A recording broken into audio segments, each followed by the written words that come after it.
بسم اللہ الرحمن الرحیم۔ السلام علیکم ورحمۃ اللہ وبرکاتہ۔ دوستوں، میرا آج کا ٹاپک ہے نبی کریم صلی اللہ علیہ وسلم طائف میں۔ ٹاپک شروع کرنے سے پہلے میرے چینل کو سبسکرائب کر دیں۔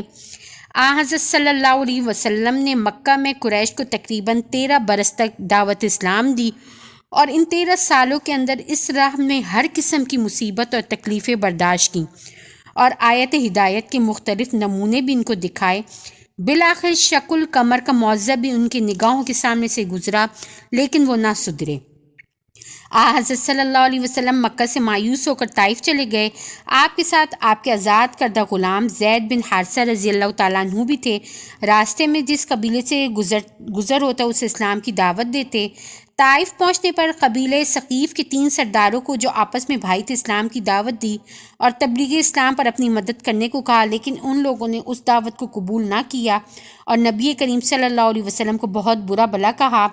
آپ نے پھر دوسروں کو بھی اسلام کی دعوت دی اور ایک ایک سردار کے پاس تشریف لے گئے، ہر ایک سے گفتگو کی۔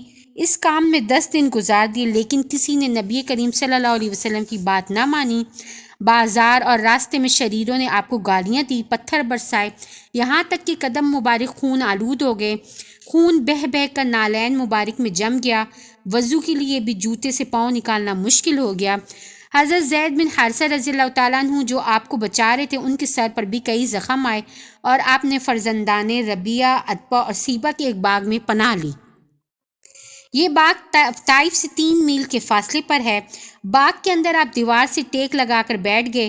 اس سفر میں تکلیفوں اور ایذاؤں کے برداشت کرنے کے باوجود بھی ایک شخص بھی مسلمان نہ ہوا۔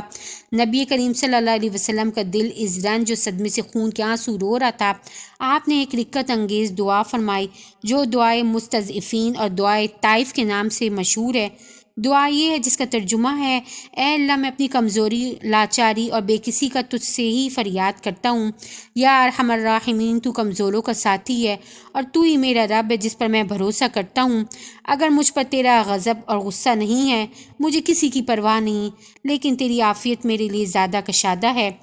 ام المؤمنین حضرت عائشہ فرماتی ہیں، میں نے نبی کریم صلی اللہ علیہ وسلم سے دریافت کیا، یا رسول اللہ صلی اللہ علیہ وسلم، کیا احد کے دن سے بھی زیادہ تکلیف دہ دن آپ پر گزرے ہیں؟ نبی کریم صلی اللہ علیہ وسلم نے فرمایا، تمہاری قوم کے ہاتھوں جو تکالیف مجھے یوم العقبہ کو پہنچی وہ بہت زیادہ سخت تھیں، یعنی جس روز میں نے نبی ثقیف کے سرداروں کو دعوت اسلام دی اور انہوں نے جو سلوک میرے ساتھ کیا وہ بڑا روح فرسا تھا۔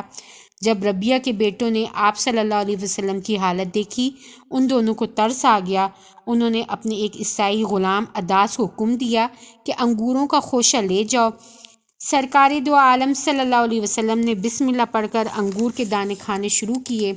عداس نے بڑے تعجب سے کہا، یہ کلام تو یہاں کے لوگ نہیں کیا کرتے، یعنی اس علاقے کے لوگ تو یہ کلمہ نہیں بولتے۔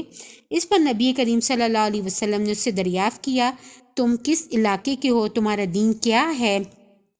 عداس نے جواب دیا، میں نصرانی ہوں اور نینوا کا باشندہ ہوں۔ نبی کریم صلی اللہ علیہ وسلم نے فرمایا، وہ نینوا مرد صالح یونس بن متی کا شہر ہے۔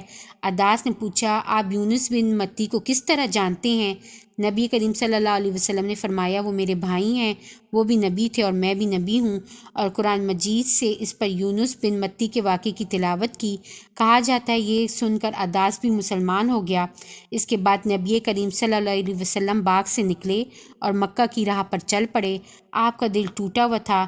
جب آپ قرآن الصالب پہاڑی پر پہنچے تو آپ کے پاس جبرائیل علیہ السلام حاضر ہوئے اور ان کے ساتھ پہاڑوں کا فرشتہ تھا۔